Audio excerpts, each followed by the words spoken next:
توی این ویدیو قرار راه‌های پس‌انداز کردن رو با هم مرور بکنیم.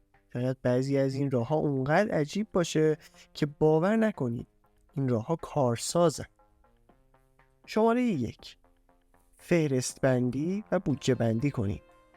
همونطور که کارهای روزانه‌تون باید طبق برنامه‌ریزی انجام بشه، برای دخل و خرجتون هم باید برنامه‌ریزی کنید.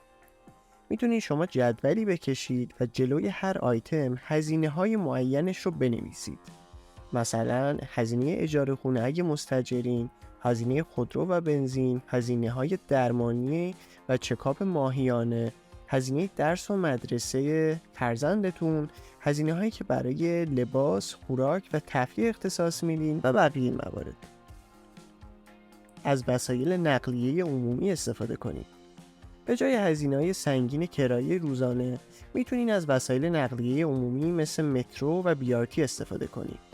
مگر اینکه درآمدتون اونقدر بالا باشه که تاکسی آنلاین یا کرایه آژانس براتون ناچیزه. از محصولات تخفیفدار استفاده کنید. یکی دیگه از روش‌های پس‌انداز پول استفاده از محصولات تخفیفداره. ممکنه این تخفیف شامل خوراک، پوشاک، تفریح، سفر، کتاب و یا حتی محصولات فرهنگی دیگه باشه.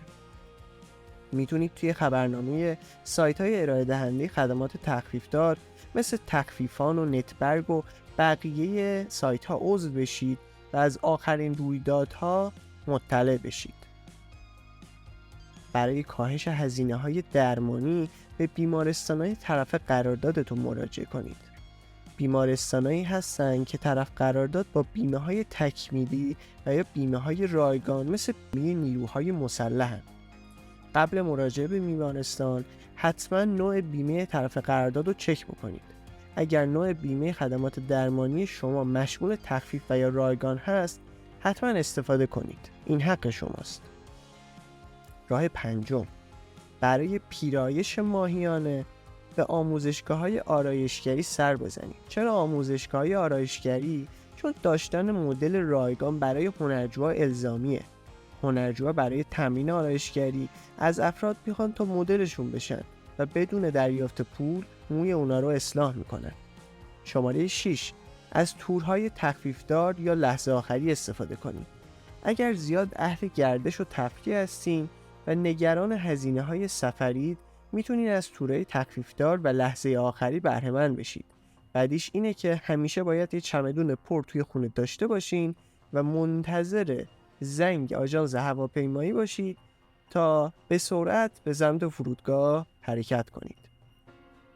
مبلغی از حسابتون رو بردارین و در کیف پول خود بگذارید و هرگز به اون دست نزنید. یکی از بهترین و قدیمی ترین روش‌های کنترل هزینه ماهیانه اینه که مبلغ معینی رو سر ماه از حسابتون بردارین و در جیبتون بذارید. با این روش دیگه حواستون به سمت کارتتون نمیره تا وسوسه بشید. هزینه‌های روزانه مثل کرایه، خورد و خوراک جزئی و یا هزینه‌های شارژ اینترنت و گوشی رو توی کیفتون بذارید. 8. اجناس ارزون قیمت در بلند مدت نخرید. حتما این جمله معروف رو شنیدین که انقدر پولدار نیستیم که جنس ارزون بخریم. یعنی اینکه اگر شما یک بار جنس گرون قیمت خریداری کنید، به دلیل کیفیت مطلوب و با دوام‌تر بودنش این جنس دیرتر کهنه یا خراب میشه و شما مجبور نیستین سالی چند بار اون جنس رو بخرید. 9.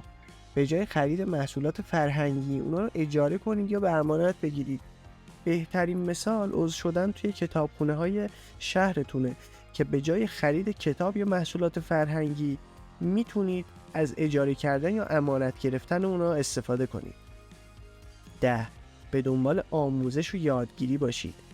بدون هیچ اطلاعی وارد سرمایه گذاری نشید. حتما کتاب‌های با موضوع بازاریابی، فروش، تبلیغات، مذاکره، مدیریت مالی و پس‌انداز رو بخونید تا هرچه بیشتر مطالعه کنید و این مطالعه بیشتر باعث میشه که بیشتر رشد کنید و با درک و آگاهی بیشتر قدم بردارید. امیدوارم از این ویدیو لذت برده باشید.